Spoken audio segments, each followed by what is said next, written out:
Hello guys, welcome home maker zone. இது tailor பயணத்தில் tailoring class 2. Actually பார்த்திங்க அப்படின்னா நான் எப்படி கேஸை வெளியே எடுத்திருக்கேங்கிறது வீடியோ பார்த்திங்கன்னா தெரிஞ்சிருக்கும். அந்த கிளிப்பை இப்படி ரிமூவ் பண்ணி தூக்குனிங்கன்னா கேஸ் வந்து வெளியே வந்துடும். மற்றபடி நீங்கள் மேலே இருக்கிற ஒரு ஓப்பன் பண்ணி வச்சுக்கிட்டிங்கன்னா தெரியும். அதை அந்த இடத்துலேருந்து நம்ம ஃபிக்ஸ் பண்ணும்போது பார்த்துக்கலாம் மேலேருந்தே. இப்போ இதுக்குள்ளே வந்து அந்த பாபின் நூல் சுற்றின பாபினை எப்படி இன்சர்ட் பண்ணி கீழே லாக் பண்ணுறது அப்படிங்கிறத பார்க்கலாம். ஆக்சுவலி கீழே லாக் பண்ணும்போது பார்த்திங்க அப்படின்னா அந்த ஹோல் வந்து மேலே தெரிகிற மாதிரி இருக்கணும். இப்போ த்ரெட்டு வந்து எடுத்துக்கிட்டேன். இது 2 டைப்பில் வந்து நீங்கள் பாபின் உள்ள கேஸ்க்குள்ளே இன்சர்ட் பண்ண முடியும்.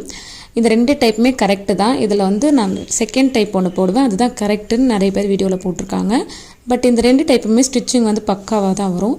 ஃபஸ்ட்டு நான் போகிற டைப் பார்த்துக்கோங்க. ஸ்ட்ரைட்டாக நம்மளை பார்த்த மாதிரி நூல் எடுத்து அதில் ஃபிட் பண்ணி நான் ஒரு கை, அதாவது ஒரு விரல் வந்து பிடிச்சிக்கிறேன் பாருங்கள், அதை மூவ் பண்ணாமல் பிடிச்சிக்கிட்டு அதை வந்து அந்த சந்துக்குள்ளே நுழைச்சி எடுத்து இழுத்து பார்க்குறேன். அதாவது கன்சிஸ்டன்சியாக த்ரெட் வருதா அப்படின்ட்டு இழுத்து பார்த்தது இல்லாமல் அதுக்கு ஆப்போசிட் சைடில் தூக்கி த்ரெட்டை வந்து கீழே போடுறேன். செகண்ட் டைப் எந்த மாதிரி போடணுங்கிறத காட்டியிருக்கேன் பாருங்கள். இது வந்து செகண்ட் டைப். திரும்ப நம்ம எந்த பக்கம் த்ரெட்டு எடுத்துருக்கோமோ அதுக்கு ஆப்போசிட் சைடில் த்ரெட்டு எடுத்துக்கிட்டு அந்த கேஸ்க்குள்ளே பாபினை இன்சர்ட் பண்ண போகிறோம். வீடியோ பார்த்தீங்கன்னா தெளிவாகவே புரியும். கொஞ்சம் ஸ்லோ பண்ணி பார்த்துக்கோங்க, வெயிட் பண்ணி. மறுபடியும் இன்சர்ட் பண்ணதுக்கப்புறம் இந்த செகண்ட் டைப் எப்படி அப்படின்னா கிளாக் வைஸில் சுற்றும். திருப்பி பார்த்தீங்கன்னா ஃபஸ்ட் டைப் வந்து ஆன்டி கிளாக் வைஸில் சுற்றும். பாபின் உள்ள நம்ம நூல் இழுத்தோம் அப்படின்னா உள்ளே இருக்கிறது பாபின், வெளியே இருக்கிறது வந்து பாபின் கேஸ். இப்போ இதுக்குள்ளே எப்படி இன்சர்ட் பண்ணலான்னு பார்க்கலாம். நான் வெளியே எடுக்கும் போதே அந்த கிளிப்பை ரிமூவ் பண்ணி எடுத்திருப்பேன். இது வந்து சின்ன மிஷினுக்கு மாறும். ஒன்றும் இல்லை, அந்த கேஸோட டைப் தான் மாறும். மற்றபடி சேம் ப்ரொசீஜர் தான் அந்த மாதிரியும் இருக்கும். அதுக்கும் அந்த கேஸை எப்படி இன்சர்ட் பண்ணுறேன்னு பாருங்கள். பெரிய ஹோல் மேலே இருக்க மாதிரியும் அந்த கிளிப் வந்து மைனஸ் சிம்பிள் மாதிரி இருக்கிற மாதிரி நான் ஃபிட் பண்ணுறேன்.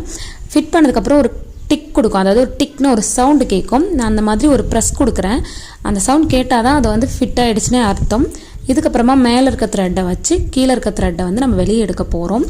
அது எந்த மாதிரின்னு சொல்லிட்டு பாருங்கள். மேலே வந்து ரவுண்ட் வந்து இருக்கும் இல்லையா, அதை சுற்றி பொறுமையாக வந்து ஊசி இன்சர்ட் பண்ணி எடுக்கிற மாதிரி பொறுமையாகவே எடுங்க. பிகினிங்கில் கொஞ்சம் கஷ்டம் மாதிரி இருக்கும், ஃபாஸ்ட்டாக பண்ண வேணாம், பொறுமையாக எடுங்க.